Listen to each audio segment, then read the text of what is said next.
bonjour à toi, bienvenue au message lumière de la famille Myriam Bethléem en ce mardi 2 novembre 2022.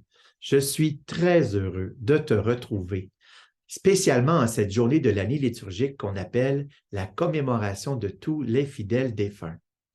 C'est une journée extraordinaire qui complète bien la journée d'hier, la Toussaint. Hier, nous avons célébré tous ceux et celles qui sont au ciel avec la Trinité sainte. Et aujourd'hui, c'est une autre partie de notre Église dont nous nous rappelons. Ceux et celles qui, après leur départ de cette terre, sont encore dans l'attente d'entrer dans la pleine gloire du ciel, qui vivent cette expérience de la miséricorde qu'on appelle le purgatoire. Pour comprendre le purgatoire, rappelons-nous que la personne qui vit le sacrement du pardon, qui reçoit l'absolution, retrouve alors la communion avec Dieu. Et la conséquence principale du péché, la séparation d'avec Dieu, est alors réparée. Mais le péché a aussi d'autres conséquences, par exemple le durcissement du cœur, l'attachement aux choses matérielles, le désordre moral de l'âme. Comment réparer ces conséquences secondaires du péché? Sur terre, de notre vivant, c'est par des gestes de conversion et de pénitence vécus librement, comme la prière, les sacrifices comme le jeûne, les actes de charité fraternelle. Par ces gestes, nous allons puiser dans l'infini trésor de la miséricorde pour rétablir le juste ordre divin dans notre vie. Maintenant, si à la fin de notre vie, s'il restait dans notre âme certaines de ces conséquences secondaires du péché, le Seigneur offre, dans son amour immense, une occasion de nous préparer à le rencontrer pleinement.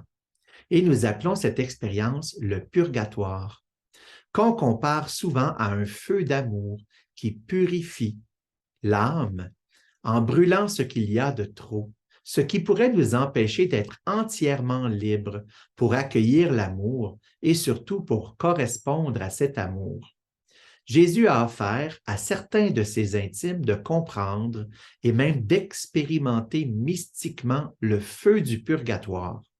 Et ceux qui l'ont vécu nous ont révélé que c'est une expérience difficile et très souffrante.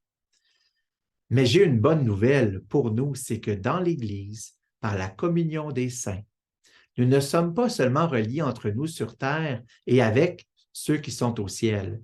Nous sommes aussi liés à ceux et celles qui vivent le purgatoire. Nous pouvons donc prier le Seigneur, spécialement par l'intercession de Marie et de tous les saints et saintes, pour ces âmes qui sont au purgatoire, afin de faciliter pour eux ce passage et de leur permettre d'accéder au ciel. L'Église sur terre nous offre plusieurs moyens particuliers pour aider les âmes du purgatoire, avec d'une façon spéciale la dévotion à la divine miséricorde.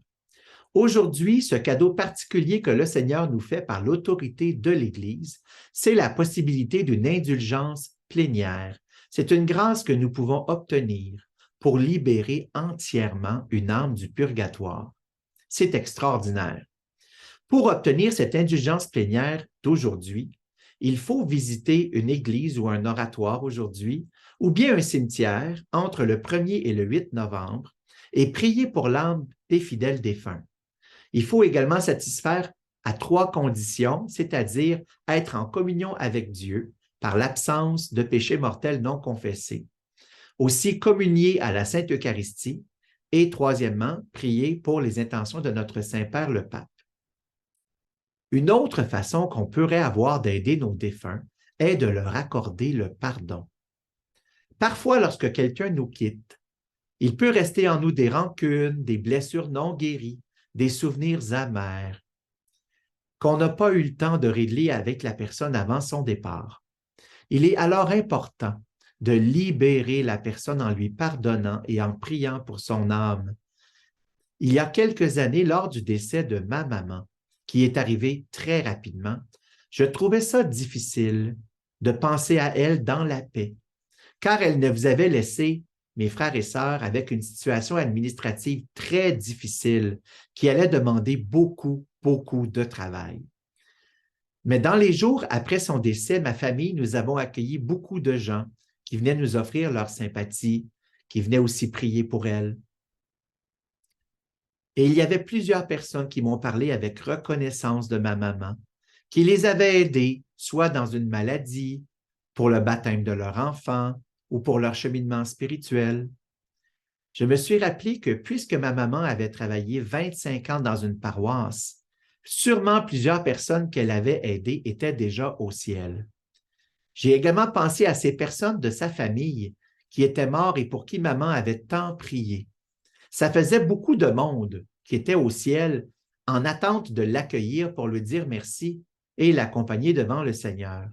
C'est ce qui m'a donné la motivation de faire une prière de pardon pour libérer ma maman de ce qui pourrait rester dans notre relation en dehors de la miséricorde.